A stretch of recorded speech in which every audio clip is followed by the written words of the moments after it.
자, 그러면 장인재와 윤석열과의 관계 오늘 제일 놀라운 얘기인데요. 예, 그러니까 장인재라고 하는 사람이 과연 식약처에서 근무에 시작을 해가지고 어떻게 민주당에 들어와서 지금에 이르게 됐는지 우리가 대략적으로 설명을 했는데 네. 최근에 저희 방송이 나가고 난 뒤에 이 장인재가 어떤 사람인지를 가장 잘 아는 가까운 두 분의 지인이 잇따라 저희하고 면담을 갖게 됐죠. 네. 그걸 통해서 장인재란 사람이 어떤 사람인지 어떤 정치적인 이력을 갖고 지금에 이르렀는지를 아주 명확하게 아주 세세하게 아주 구체적으로 파악할 수 있었습니다. 네. 저희가 박대웅 기자하고 저하고 지난 금요일 날 직접 면담을 한 그걸 한번 들려드리도록 하겠습니다. 자, 이제 장인재 얘기를 좀 더 깊게 들어가죠. 네. 이건 이제 한 번도 언론에 언급이 되지 않은 내용을 공개를 합니다. 자, 지난주에 이제 장인재 부단장에 대한 그 개략적인 이제 양정철과의 관계를 제가 알려드렸었죠.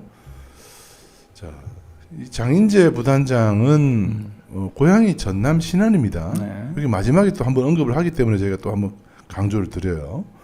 국회 공직자윤리위원회 위원 출신이고요. 대통령 비서실 청와대에 있었죠. 시민사회수석실의 행정관으로 있었습니다. 그것도 좀 잠시 후에 언급을 하죠. 그리고 이 사람의 좀 특이한 그 이력 중에 하나는 바로 검찰에 있었다는 겁니다. 검찰에. 네, 검찰 수사관이었습니다. 네, 근데 설마 했는데 저 검찰에서 활동을 할 때 윤석열 밑에 있었다는 게 오늘 가장 충격적인 내용입니다. 자, 네, 요 이제 어떤 분께서 잘 정리를 해주셨는데, 요 분이 이제 윤석열하고 같이 근무했다는 거는 이제 간파를 못 하셨던 것 같아요. 근데 99년 검찰 파견 근무 요때죠. 요 기간 중에 있었던 걸로. 그죠? 네. 자, 이제 지금부터 이제 그 저희가 대화를 나눴던 분의 목소리가 나올 텐데 목소리는 안 나옵니다. 저희가 이분의 신원을 보여드리기 위해서 AI 성으로 대역을 썼습니다. 예. 네. 먼저 저희한테 이제 제보했던 뭐 제보라고 하기는 좀 그렇고 두 분 중에 한 분 정도는 이제 뭐 사실상 이제 좀 제보를 이제 하고 저희한테 이제 오신 거고 이제 한 분은 이제 그분의 소개로 조금 더 장인재 부단장을 잘 아는 분이라고 소개를 받아서 저희가 간담회를 진행을 했던 건데 이분들의 이제 그 신원을 이제 보호하기 위해서 근데 뭐 장인재 부단장은 아마 얘기를 들으면 누군지 바로 짐작은 하긴 할 거예요. 네. 그런데 이제 이분이 이제 외부로 드러난 것을 막기 위해서 당사자들의 음성은 AI로 음성 변조를 했다라고 하는 걸 먼저 말씀을 드립니다. 네. 우선 이제 첫 만나자마자 본인 이제 소개, 본인이 어떤 사람인지를 간략히 설명하는 부분이죠. 네, 같이 들어보시죠. 근데 저도 이제 한 25, 26일 때 큰돈을 보다 보니까 만난 사람들이 가끔 그 전문직들 판검사라든가 기자 이런 사람들을 만난 거죠. 우리 두 분도 잘 나갔어. 그쪽 언론사에서는. 아니 얼굴 좀 뵌 것 같아 보니까 딱 뵌 것 같아요. 딱 보니까 알 것 같아 나는 매일 24시간 이걸 켜놓고 보거든. 일은 어떤 일을 하십니까? 지금은 이제 선물 조금 하고 주식은 거의 안 타가. 애들 때문에 이제 내가 서포트 해주느라고. 이제 주식 다시 공부해가지고 이 선물하다 보면 주식이 쉽거든요. 지금 같은 경우는 특히나. 누군가요? 지금 나왔네. 지금 나왔어요. 네. 재밌게 살았어요. 저는 그러니까요. 야, 돈 한 푼 원 없이 쓰는 게 사람. 한 달에 한 5억 10억 원을 술을 마셨던 것 같아. 그때 돈으로 매달 그러니까 술값으로만 한 200에서 300억 그냥 나갔죠. 술값으로. 매일 술값을 5억을 지출했다고? 한 달에 5억 나가죠. 그럼요. 5명 팀으로 만나면 거의 5천만 원 나가죠. 식사하고 골프 치고 주말에는. 그렇게 써도 뭐 계속 고인 차니까. 그리고 술은 뭐 고급으로 마시니까 또 술값 비싸잖아. 또 그것도 그때 17년 산 발렌타인, 30년 산 발렌타인을 주로 마시고. 그때 만났던 검사들은 누가 있나요 그러면? 검사가 지금. 거기는 안 보고 검찰은 우리 또래만. 거기는 나이가.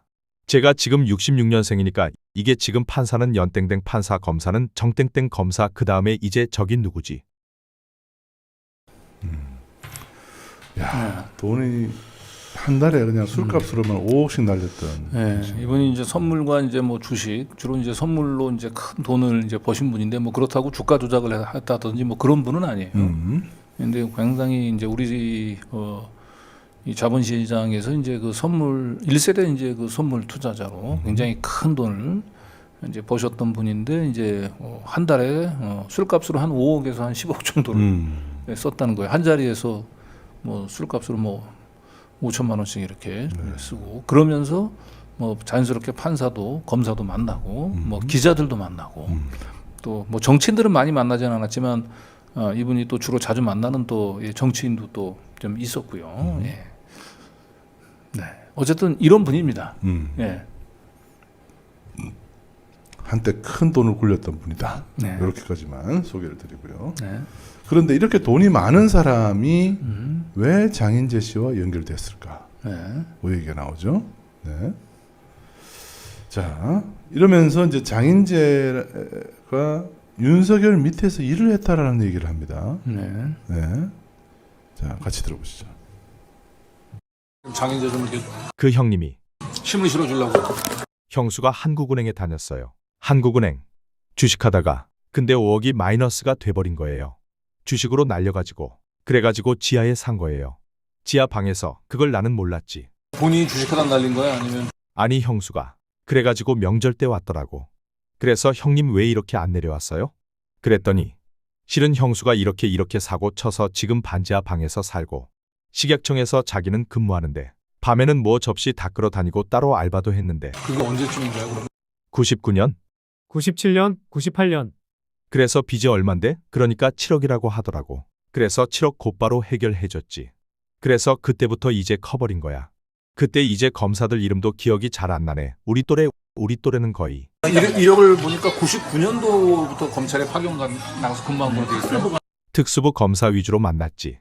특수부 위주로. 그 검사들은 한 20명 되나? 그러니까 윤석열 밑에서도 근무했다고 했었잖아. 그때 윤석열 밑에서 근무했지. 당연히. 그렇죠. 그 윤석열이가 사직동 팀에 있었잖아요.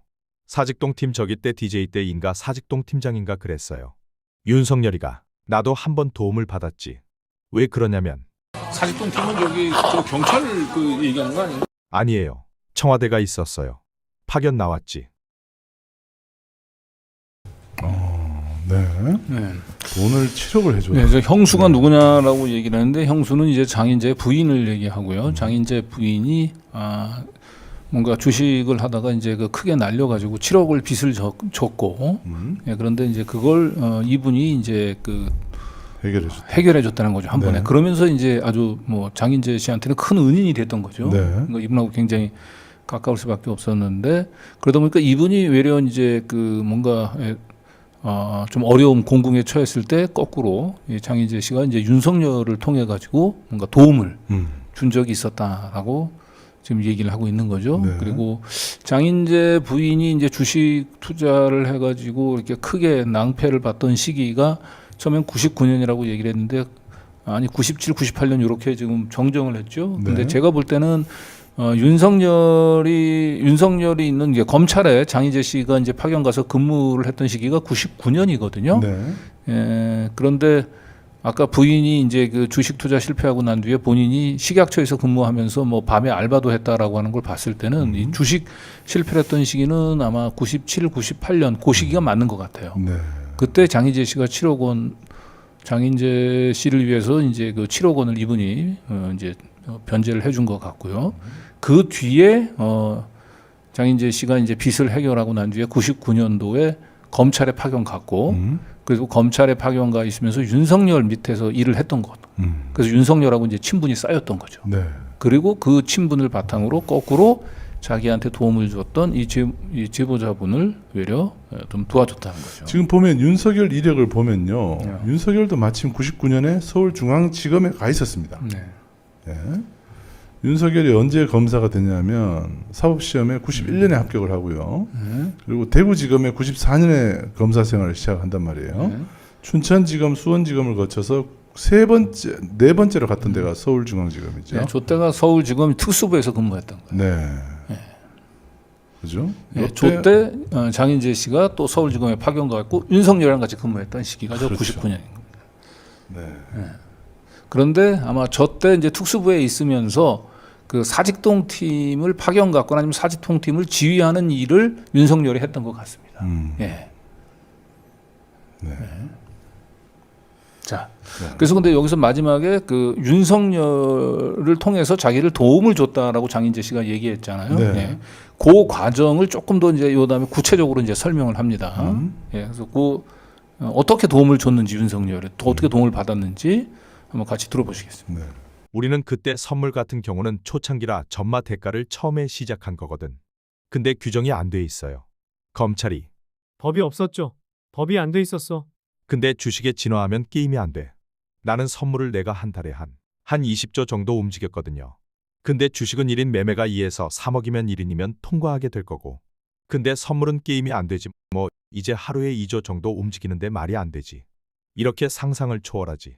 그러니까 근데 뭐 어쩌어찌 하다가 1인 매매 그걸로 그때는 거의 다 1인이 했거든. 근데 1인 안 하면 할 수가 없어. 어떻게 연락하고 할 수가 없어. 그랬더니 이제 검찰이 금감원에 통보가 된 거야. 근데 금감원이 말을 안 들어. 우리나라 법을 FM대로 하면 다 걸리지 안 걸려? 규정이 없어 가지고 규정이 없어. 그래서 형님 통해서 이제 윤석열이가 사직동 팀장에 있더라고.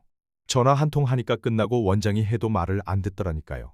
금감원장이 금감원 직원 3명 중에서 걔들은 말을 안 듣는다. 상품도 아닌데 규모가 워낙 크니까 면매가고. 그러니까 사직동 팀에서 내사하는 금감원에서 내사하는 거를 사직동 팀에 있던 윤석열이 전화해가지고 그 담당 이제 그 사직동 팀에 있던 A 있죠. 담당하는 애가. 조사하는 애가 그 직책이 뭐더라. 그래 걔가 말을 안 듣는 거야. 원장이 뭐라고 해도 규정도 없는데 왜 그거 가지고 하냐. 사직동 팀에 파견 나와 있는 금감원 직원이 그때는 이제 사직동 팀에 나갔다가 이제 들어왔을 때 금감원으로 돌아왔을 때. 그러니까 금감원에 돌아왔는. 근데 윤석열이가 그때 사건 팀장이 얘기했더라고 청와대에.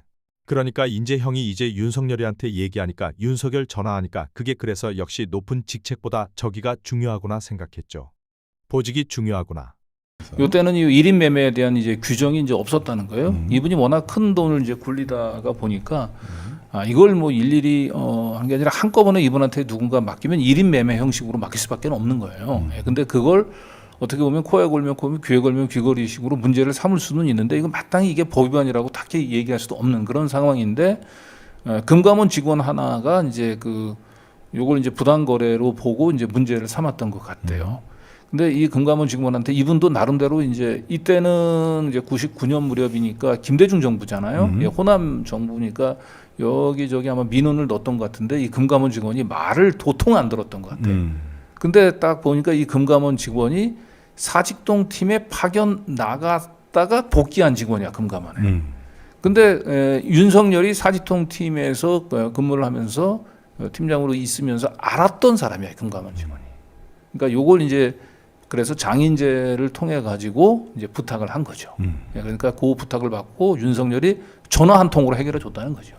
이 금감원 직원 자기가 사직동 팀에 있으면서 데리고 있었던 금감원 직원한테 전화해서 그냥 한 방에 야, 이제 해결을 이제 해줬다라고 하는 거죠. 대단하네요. 그러니까 적어도 그러니까 장인재하고 윤석열은 이 99년도 그죠? 예, 서로가 서로의 가려운 것을 긁어주는 해결사 역할을 해줬던 겁니다. 예. 자, 그런데 실제로 저 윤석열이 99년에 어디 섰는지는 기사에서도 확인이 됩니다.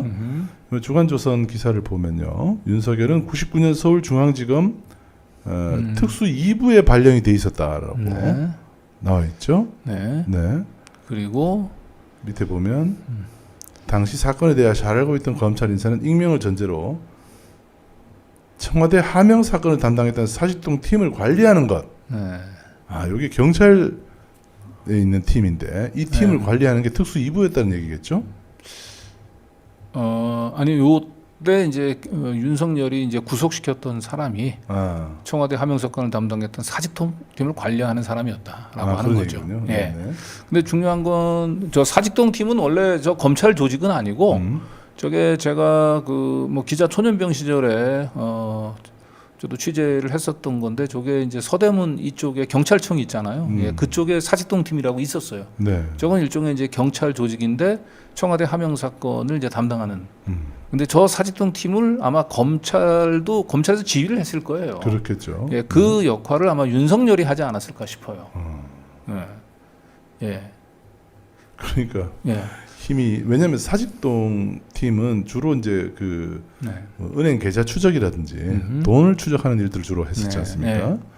특히 이제 DJ 뭐 이러한 이 고위직들 그렇죠. 그 자금 추적을 하는 일을 했기 네. 때문에 금감원 직원을 움직이는 것은 윤석열에게는 별로 어려운 일이 아니었을 거예요. 네. 그러니까 네. 어쨌든 특수 2부에 이제 99년 당시에 윤석열은 예, 특수 2부 소속 검사로 있으면서 사직동 팀을 이제 그 지휘를 했고 그 사직동 팀을 지휘할 때 그 장인재라고 하는 사람이 그 밑에 있었던 거예요. 그러니까 장인재가 사직동 팀을 관리하는데도 역할을 했을 수도 있고 어떤 식으로 윤석열 특수부 검사 밑에서 일을 하면서 서로 이제 인연을 친분을 맺었던 거죠.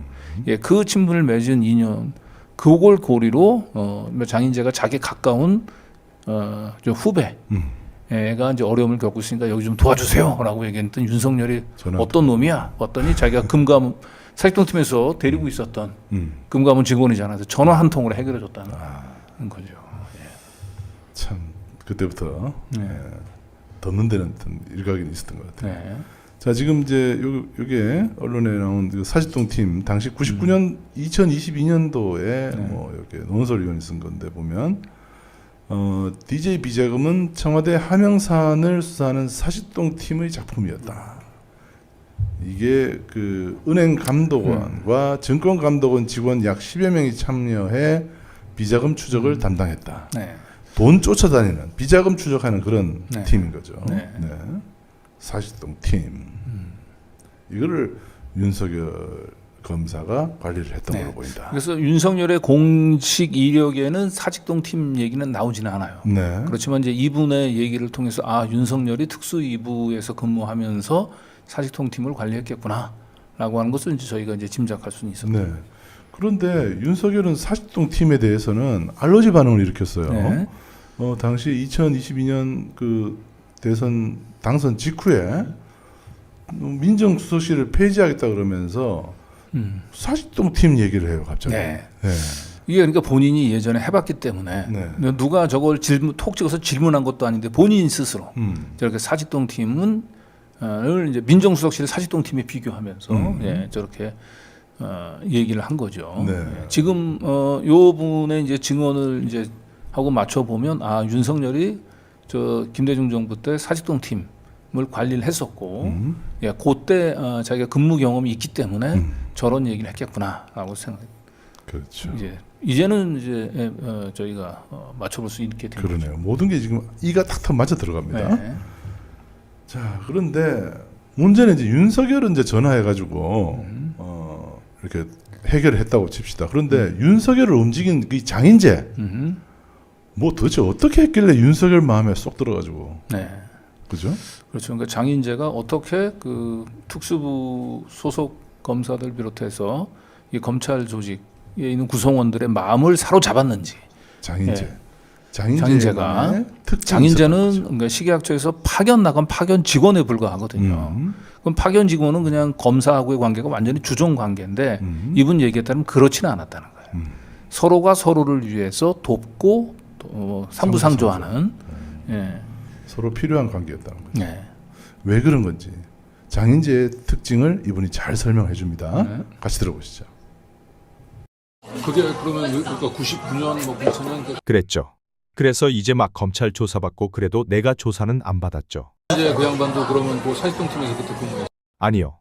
거기는 중앙지검의 특수부인가 있었어요. 특수부에 있었는데 식약청에서 이 검사들을 보면 전부 와이프 이런 사람들이 이 사업하는 사람들이잖아요. 식품 관련, 대학이라든지 무슨 식품회사라든가 연관되잖아요. 안 걸리는 게 없어요. 전부 이렇게 인재영한테 부탁을 하는 거예요. 검사들한테 문제가 되면. 그러니까 인재영이 그런 편에서 이제 파워가 엄청나죠. 근데 문제는 돈이 없어가지고 힘들었는데 내가 검사들도 이제 돈 있어야 뭐 하잖아요. 그러니까 인재영은 내가 이제 서포트 해주니까 편하게 그냥 검사가 따로 돈을 안 챙겨줘도 혼자 일을 다 해버리고 검사가 승진하는 게 좋잖아요. 자기가 돈을 주고 이렇게 일을 시켜야 되는데 돈 안 줘도 알아서 일하니까 좋잖아요. 일도 잘하고 워낙 잘해요. 일을. 술, 담배를 안 하니까 아예. 일밖에 몰라. 술, 담배를 안 하니까 일밖에 몰라. 그리고 이제 검사들 입장에서는 거꾸로 이제 저 부인이 하고 있는 그 식약 업무가 식약처에서 문제가 됐을 그렇죠. 왜 장인재 여기 통해 가지고 해결. 웬만한 사람 약점 다 주고 있구나. 그렇죠. 그러니까 의사협회 회장이라든가 약사협회장 전부 잘하죠. 근데 이제 돈이 문제였는데 내가 해결해 주니까 날개를 단 거지. 그러니까 또 약간 이제 본인 신정인 식약처에서도 파워도 있고 검찰 끼고 있으니까. 이제 또 정권이 바뀌어가지고 실세잖아요. 또 그때 당시에는 그러니까 그때 박지원, 천영택 장관 이런 사람들 다 있어가지고 그러니까 검사들하고 일방적인 주종 관계가 아니고 오히려 장인재가 그렇죠. 그러니까 밖에서는 인제 형한테 형님 그랬죠. 우리 또래들이 나하고 이제 친구니까 걔들하고. 그럼 윤석열이 저기 특수부에서 근무할 때 같이. 그렇죠. 이제 나는 얼굴을 한 번도 못 봤는데 도움을 많이 받았어요. 자, 여기 참 저도 좀 몰랐던 내용 중에 하나인데 검사들 부인이 의사 약사들이 좀 많았던 모양이에요. 의사 약사도 하고 뭐 음식점 하는 사람들도 네. 있고요. 그러니까 네. 식약처 업무가 워낙 이 넓다 보니까 그 검사들도 사실은 거꾸로 장인재 장인재 씨한테 그 민원을 해야 될 일들이 많았다는 거죠. 식약청에 뭔가 네. 아쉬운 소리 해야 될 때 네. 장인재 씨한테 얘기를 하면 해결이 되더라고요. 네. 그래서 이제 그 부분들이 이제 그 검사들의 신임을 이제 받게 된 첫 번째 요인이고 이제 두 번째로는 검사들한테 돈을 달라는 얘기를 안 했다는 거죠. 아쉬운 소리 안 보통은 했다는 이제 특히 특수부 수사를 하려면은 이제 검사들이 돈을 많이 끌어와야 되거든요. 그런데 그 자기가 끌어온 돈을 가지고 이제 그 밑에 있는 이제 수사팀한테 돈을 주면서 수사비를 주면서 수사를 시키는데 이 장인재 씨 같은 경우는 이제 이 제보자분이 워낙 돈을 많이 그때 만질 때니까 충분히 서포트를 해줬기 때문에 장인재는 돈 걱정을 하지 않았다는 거죠. 검사한테 손을 빌리지 않고도 또 이분이 또 술 담배를 하지 않고 오로지 일을 또 열심히 하고 또 돈 문제 가지고 또 검사를 골치 아프게 하지 않고 자기 스스로 알아서 돈 문제도 해결하고 수사도 잘하고 하니까 검사들은 신뢰할 수밖에 없었다는 거죠. 그래서 윤석열이 거기에 폭 빠지지 않았을까. 네. 그 당시에. 그래서 장인재가 이제 부탁을 하니까 내가 꼭 도와줘야 되는 후배가 있는데 어디 금감원에 누구 아냐라고 얘기를 하니까 윤석열이 그까이 거 뭐 하면서 전화 한 통으로 네. 바로 해결해 주지 않았을까 네. 싶습니다. 자, 이제 윤석열과 장인재와의 관계는 이제 대충 이제 이해가 되셨을 것 같습니다. 네. 자, 그럼 여기 이제 새로운 인물이 하나 더 나와요. 누구냐 하면 바로 임종석입니다. 예, 그러니까 일단 윤석열하고 김대중 정부 때 그 장인재가 이제 그 가까운 친분을 맺고 있었다라고 하는 것을 이제 충분히 저희가 이제 얘기를 들을 수 있었고, 그 다음에 이제 장인재의 두 번째 이력은 이제 검찰 수사관에서 문재인 정부 출범과 함께 청와대를 이제 들어갑니다. 맞아요. 네. 이 청와대를 과연 어떻게 무슨 인연으로 입성을 했을까? 예, 이게 사실 궁금했거든요. 네. 예. 이 장인재를 청와대로 끌어준 인물은 임종석, 임종석이었습니다. 예, 당시 비서실장이었습니다. 네, 그것도 한번 들어보시겠습니다. 특수부 검사 있을 때 그 밑에서 일을 하면서 근데 윤석열하고 지냈는데 민주당 쪽으로 갔단 말이에요. 아니 윤석열하고 친하기 전 그때 당시 문재인 정부에서는 윤석열이도 친문에 들어가가지고 검찰총장까지 했으니까. 그럼요. 그리고 이제 장인재 선배도 청와대에 있었고. 맞아. 그리고 이제 나와서 대권 후보가 돼버린 거지. 인재 형은 이제 우리 집안 행사에 있으면 이제 종석이랑 친구니까 종석이랑도 아는 사이고 그러니까 청와대 들어가게 됐어. 전에 안면이 있으니까 종석이랑. 그래서 이제 부탁하니까 종석이가 오케이 해가지고. 능력도 되고 하여튼 일은 기가 막히게 잘하니까. 검사들이 좋아. 검사들도 좋아하고 윗사람들이 좋아하죠. 인재영 같은 경우는 일을 맡겨놓으면 알아서 다 처리하니까 기가 막히게 일 처리해요. 아니 근데 인재영을 누구야? 양정철이를 그럼 종석이가 소개시켜줬어? 종석이가 소개시켜줬죠. 그래 저기 갔잖아. 저기 어디지? 민주연구원 거기 갔잖아. 종석이가 데려갔잖아. 종석이가 그러면 힘써준 거야? 종석이가 데리고 가라. 그랬나 보네. 근데 청와대에 있다가 이제 나온 거잖아요. 청와대에 계속 있는 것보다는 그 당시에는 이렇게 민주당 거의 대부분 그렇잖아요. 1년에서 2년 사이면은 경력 쌓고. 3년인가 있었나? 아니 2년 정도 있었어. 2019년에 나온 것 같은데? 맞아요. 19년에 민주연구원 같은데. 2년 정도 근무했어. 형님이 엄청 잘해. 일도 잘하고 그런 걸 사람들한테 잘해요. 보면은 처음 본 사람도 이렇게 쉽게 친해지고.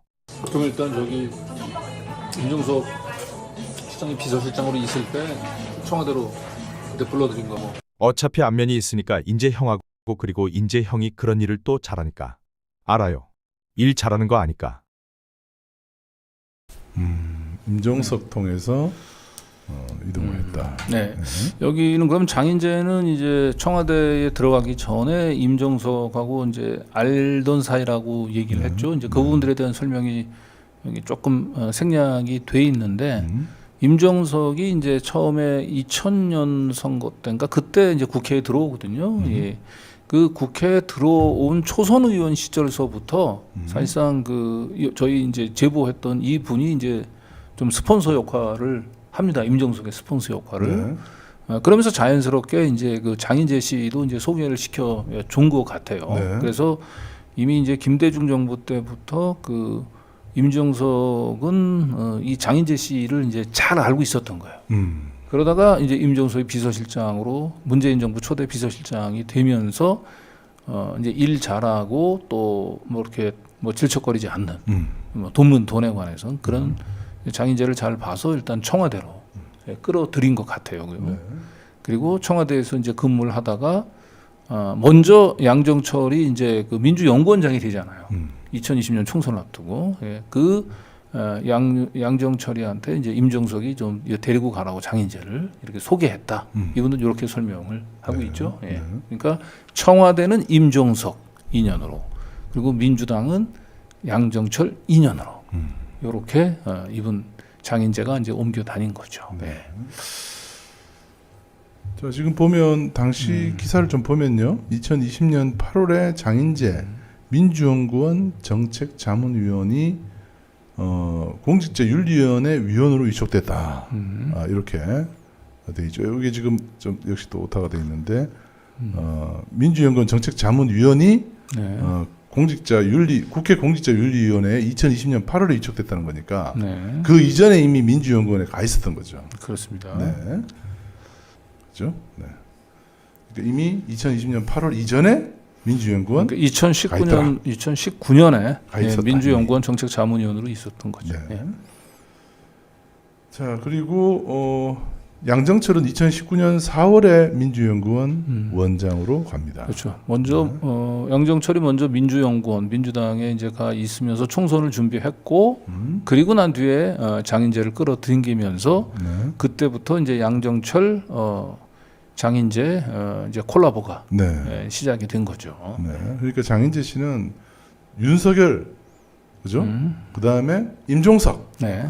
그 다음에 양정철 네. 이렇게 탁탁탁 라인을 잘 타고 다녔어요. 그렇습니다. 그죠? 네. 자, 그러면 이제 윤석열과 양정철과의 관계는 우리가 한번 보도를 한번 한 적이 있어요. 예. 네. 그러니까 지금 윤석열과 양정철 두 사람이 뭐 이제 친분이 있는 거 있다는 건 뭐 누구나 이제 주지의 사실이고. 네. 그리고 윤석열을 검찰총장으로 만든데 이제 양정철의 추천이 있었다는 것도 역시 주지의 사실이에요. 네. 그러면 양정철, 윤석열 저 두 사람을 누가 연결시켰을까? 이게 지금 아직까지 풀리지 않고 있는데 장인재가 이 둘 사이를 좀 연결해 줬을 가능성도 있겠다. 왜냐하면 이제 윤석열을 99년 당시 때부터 장인재는 알고 있었고, 예, 그런 양정철 입장에서는 이제 검찰 인맥을 쌓는 차원에서는 그 당시 이제 임종석하고도 친하기도 했고 또 호남 정치인하고 두루 친분이 있었던 장인재를 통해서 윤석열을 소개받지 않았을까라고 하는 추측도 저희 해보게 됩니다. 네.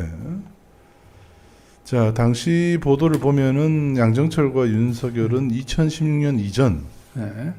그러니까 20대 총선 인재 영입 과정인 2015년 무렵부터 알고 있었다라는 보도가 나와 있죠. 네. 이건 이제 국회 청문회 과정에서 인사청문회 과정에서 윤석열이 직접 얘기한 거예요. 네. 2015년 말에 양정철을 만났다. 그렇습니다. 요 얘기를 하죠. 양정철하고 윤석열은 이제 2015년도에 처음 만났다라고 지금 언론에 알려져 있는데 그 이전에 장인재의 소개로 양정철과 윤석열은 서로 알고 지냈을 가능성도 있겠다라고 네. 저희는 보는 거죠. 네. 자, 그때도 보면은 양정철은 윤석열과의 만남에 대해서 윤석열이 답변할 거다라고 이렇게 얘기를 해서 네. 저는 그 보통은 이제 운명 공동체들 사이에서는 저렇게 얘기를 하죠. 네. 그래서 다르게 얘기하면 안 되니까. 그러니까 저 얘기는 이제 윤석열이 검찰총장에 임명이 되고 청문회를 앞두고 있던 시기예요. 그랬을 때 당연히 이제 윤석열 상대로 양정철하고의 관계를 이제 그 야당 의원들이 물어볼 거였고, 예, 그걸 이제 서로 말이 안 맞으면 안 되잖아, 입이. 네. 그러니까 양정철은 그냥 윤석열 한테 물어봐라. 윤호 부지가 답변할 거다라고 얘기를 했던 거죠. 그렇죠. 두 사람이 말이 다르면 안 되니까. 자, 그래서 실제로 그때 인사청문회 때 윤석열 그 후보, 검찰총장 후보가 네. 답변한 영상이 있거든요. 그거 잠깐 볼까요? 네. 네. 후보자, 그 이제 우리 대통령의 복심이다, 대통령의 최측근 인사다라는 그 양정철 민주당 그 민주정책연구원장 금년 4월에 만난 거 사실이죠? 그렇지 않습니다. 금년 4월에 만난 사실 있습니까, 없습니까? 없습니다. 그럼 오늘 한국일보 보도는 오보입니까? 좀 사실과 많이 다르다고 생각합니다. 아니, 오보면 오보고 맞으면 맞는 거지 사실과 많이 다르다는 그게 거는 오보라는 뜻입니다. 그러면 양정철 원장을 만난 사실이 없다는 겁니까? 만난 적은 있습니다. 그러니까 4월 달에 만난 건 사실이잖아요. 4월에 만난 기억은 없습니다. 그럼 언제 만났습니까? 좀 오래된 것 같습니다. 그렇게 불분명하게 답변하시지 말고 언제쯤 만났다. 아니 그러면 그 수첩에다 적어놓고 만나는 아니, 것도 그게 아니고 아니라- 제가 아니, 그걸 정확하게 어떻게 알겠습니까? 아니 후보자께서도 수사할 때 똑같은 말씀 하시잖아요. 그래도 언제쯤 만났다. 이 이례적인 일 뭐 아닙니까? 연초 정도 된 것 같습니다. 금년 금년에. 1월 1, 네. 2월경 한 1, 2월 정도, 한 2월경. 2월경 정도 본 것 같습니다. 금년 예. 2월경으로 네네. 답변하시는 거죠. 네네. 양정철 씨를 언제 처음 만났습니까? 그분은 알게 제가- 된 경위가 있을 거 아니에요. 네, 제가 2015년에 그 대구 고검에 근무하던 시절인데 그 연말에 이제 가까운 선배가 주말에 서울 올라오면 한번 얼굴을 보자 이래가지고 제가 그 식사 장소에 나갔더니 그분이 나와 있었습니다. 2015년 말경에 네네. 예. 그래서 그때 처음 처음 인사했다. 봤습니다. 네네. 그때 총선 인재 영입 과정에서 인연을 맺었다라고 양정철 원장은 말씀하시는데 맞습니다. 그 총선에 그렇습니다. 저는 뭐 정치에 소질도 없고 정치할 생각은 없다 그렇게 얘기를 했고, 예. 네. 한 두 번 정도 본 것 같습니다. 그 양정철 씨 만난 거 저는 매우 부적절하고 검찰의 정치적 중립성 완전 전 물 건너갔다고 생각합니다. 양정철을 만났다. 중앙지검장이 양정철. 정권의 코디네이터 문재인 대통령의 복심 양정철을 연초에 만났다. 만나서 무슨 얘기를 했을까요? 양정철 뭐 민주연구원장 후보자한테 그러던가요? 총장 시켜준다고 그러던가요? 참 김진태 그 의원. 네.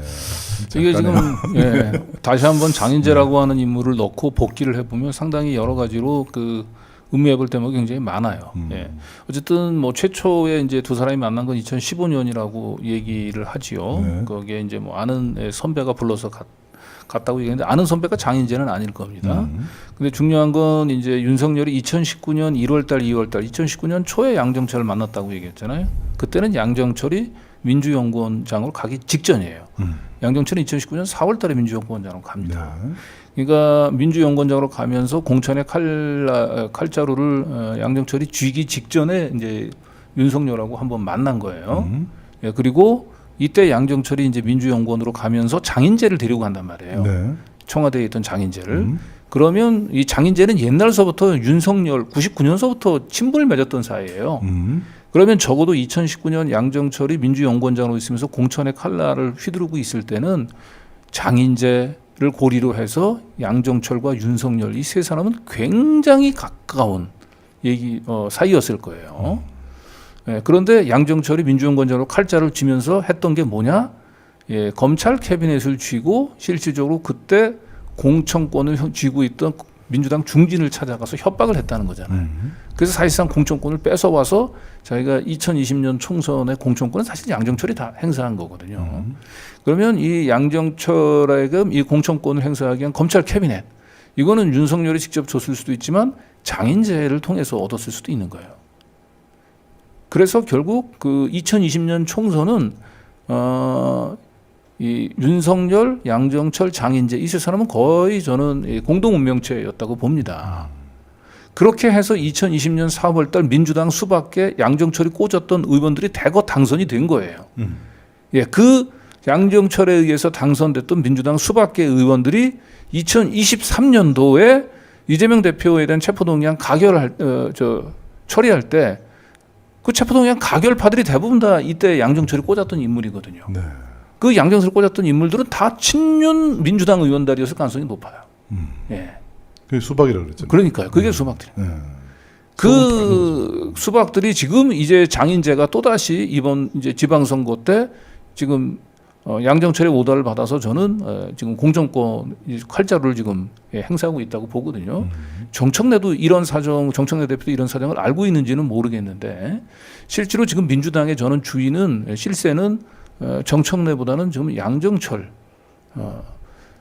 장인재를 칼로 장인재를 조종하고 있는 사람은 적어도 정청래보다는 양정철 가능성이 높다고 봅니다. 와, 소름 끼칩니다. 네. 그 지금 아까도 댓글에서 좀 어질어질하다 그래요. 이 양정철도 좀 어지러운데 네. 뭐야 윤석열 지인이 지금 네. 지방선거 공천권을 지금 휘두르고 네. 있네. 네.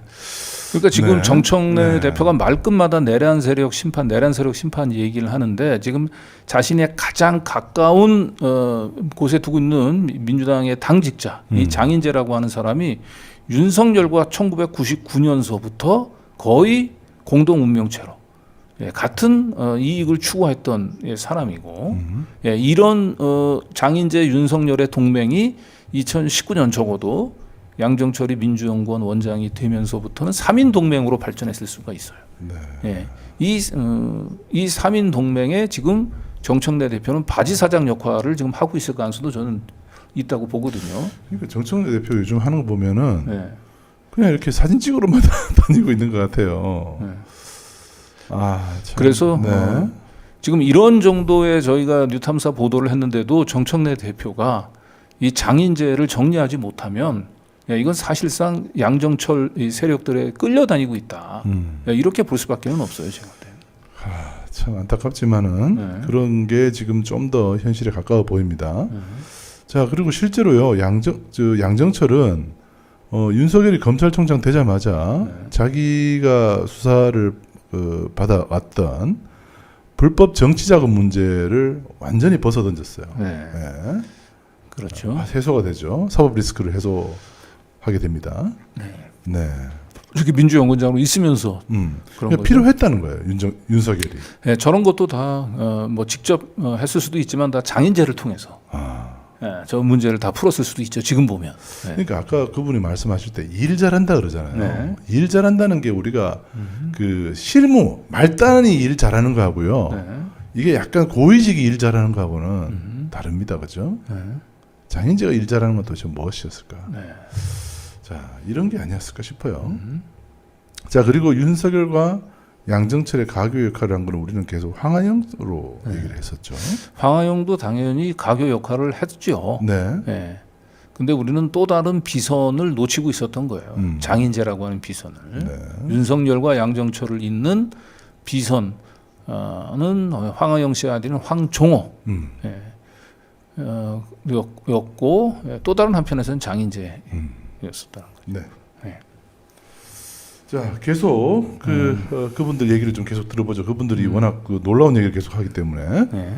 자, 민정 얘기를 하죠. 임종석 얘기도 하고요. 네. 네.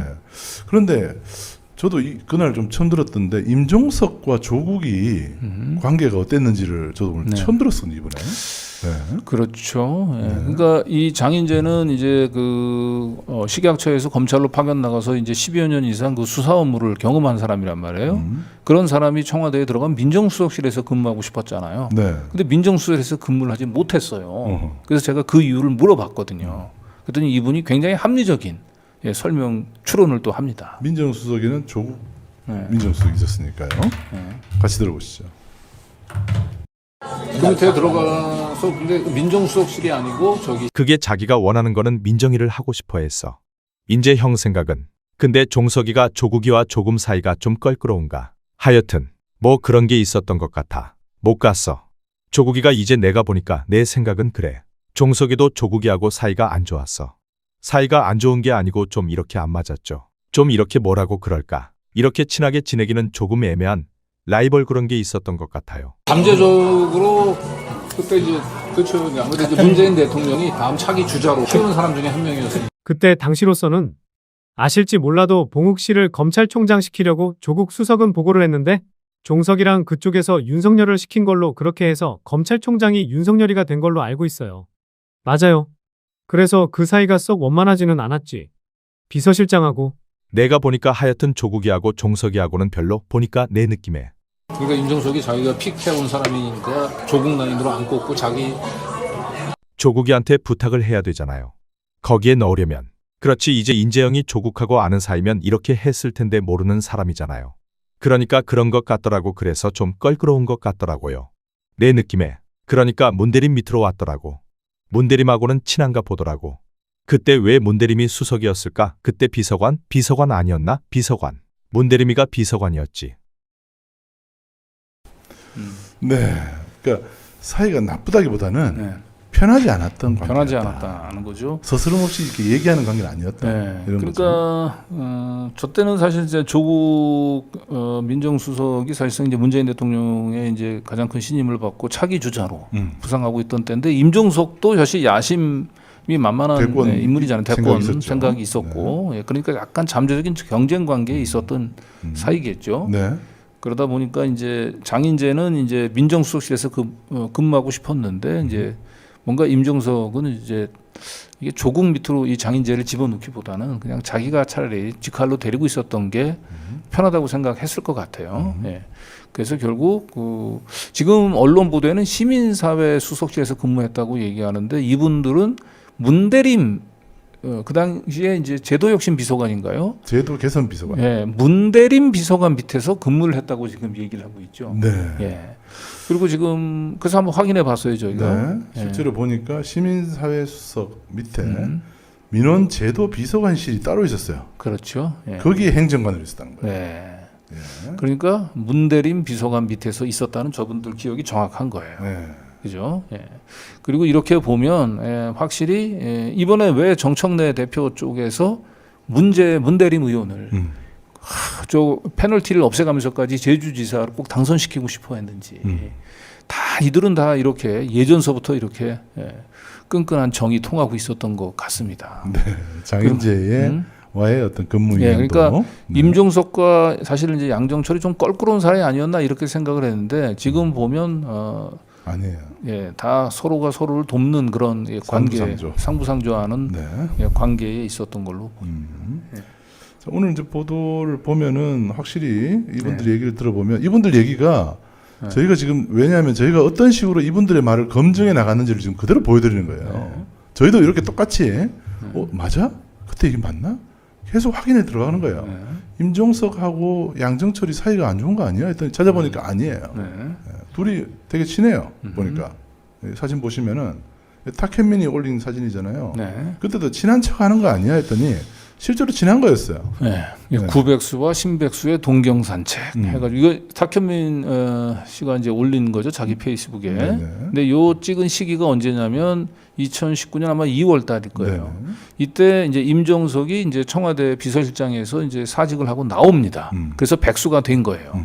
그리고 양정철은 이제 요때 백수 시절이긴 했지만 이때 양정철은 이제 민주연구원 부원장으로 민주당의 이제 컴백을 이제 앞두고 있던 그 시기입니다. 네. 이 두 사람이 다 백수 시절인데 너무 환하게 웃죠.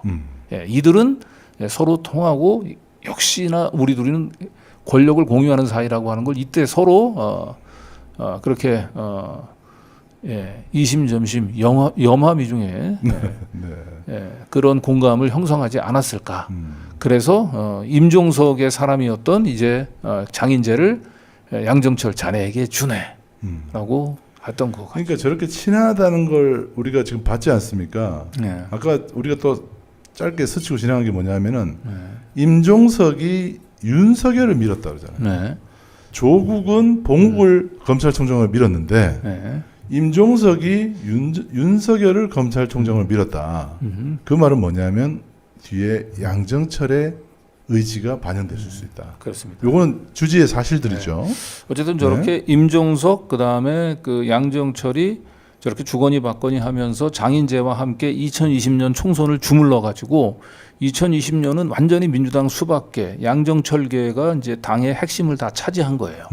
그러다가 2024년 총선 때 이재명 대표 체제 하에서 저 양정철이 힘들게 구천했던 민주당 수박들이 다 대부분 다 쫓겨난 거죠. 예, 물론 일부는 아직도 남아 있긴 하지만 저때 이제 임종석도 내침을 당한 거죠.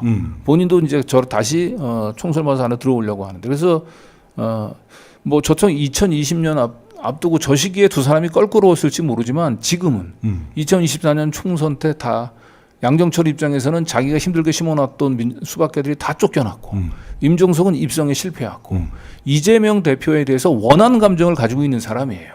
양정철이나 아니면 임종석이나. 둘 다. 그런데 이 두 사람하고 아주 특수한 관계에 있는 장인재라고 하는 사람이 지금 지방선거를 공천 칼자를 쥐고 있으면 이게 이재명 정부의 성공을 위해서 공천권을 행사할 리가 만무해요. 제가 볼 때는. 당연하죠. 이것은 양정철의 민주당을 만들기 위해서 공천권을 좀 행사하고 있다고 보고 예, 그게 이번에 몇 번 들킨 거예요. 크게. 예. 그러다가 이제 우리가 뉴탐사 보도가 계속 이어지니까 장인재를 정의로운 칼로 지금 물타기 하기 위해서 지금 이원택을 희생타로 쓰려고 하는 움직임이 있다. 예. 야, 이원택 후보도 지금 오늘 방송을 보면은 등골이 오싹할 것 같습니다. 자, 그리고 이 얘기도 아주 놀라웠어요. 양정철이 민주연구원장으로 갔잖아요. 그런데 임종석이 그때 이제 장인재가 청와대에 있었는데 그냥 양정철 따라가라. 민주연구원 가라. 임종석이 양정철한테 보냈다는 거잖아요. 네. 그것도 놀랍더라고요. 그러니까 양정철 사람인 거예요. 장인재. 그렇죠. 임종석 사람이 아니고 양정철 사람이었던 거예요. 양정철이 임종석한테 장인재를 맡겨놓은 거예요. 네. 맡겨놨다가 양정철이 다시 청와대를 나가서 민주연구원으로 가니까 네 자식 데려가 이렇게 된 거예요. 네. 와, 이 부분도 놀라웠습니다. 같이 들어보시죠. 그러다가 이제 어쨌든 양정철이 이제 민주연구원장으로 가고. 청와대 끝나고 그렇게 근데 우리가 외부 언론에 비춰지기는 임종석하고 양정철이 별로 사이가 안 좋았다 이렇게. 친한 것 같은데 그 정도면 친한 거 아냐. 그렇게 친하지는 않고 스스럼 없이 얘기는 할 수 있었겠지. 이제 아마 조국이 아니라 제가 봤을 때는 종석이가 데리고 가라 이렇게 얘기한 것 같아. 그렇지. 어차피 청와대에 있었으니까. 왜 그러냐면 종석이 입장에서는 너하고 그 관계가 있기 때문에 나중에 뭐 저기 할 수도 있으니 인재영을 잡고 가야만이 그런 문제라든가 이런 것들이 안 나올 수 있으니 일도 잘하니까. 그러니까 결국 양정철 따라서 간 거죠. 임종석이 이제 양정철하고 한테 인계를 한 거죠. 장인재를. 네. 네. 그래서 데리고 간 걸로 지금 이제 보인다는 거예요. 그러니까 일 잘하는 칼인 거죠. 네. 장인재는 일 잘하는 네. 도구. 그리고 장인재가 너무 그 임종석의 모든 걸 다 알고 있어요. 이게 그러니까 장인재가 다른 사람이 아니고 임종석 입장에서 자기가 가장 믿을 만한 사람한테 인기를. 그래서 어떻게 보면 임종석하고 뭐 양정철하고 껄끄럽다라고 사실 외부에 알려졌지만 비밀을 공유하는 비밀을 공유하는 아주 비밀은 특별한 장인재가 다 특별한 알고 사이였던 있더라. 겁니다.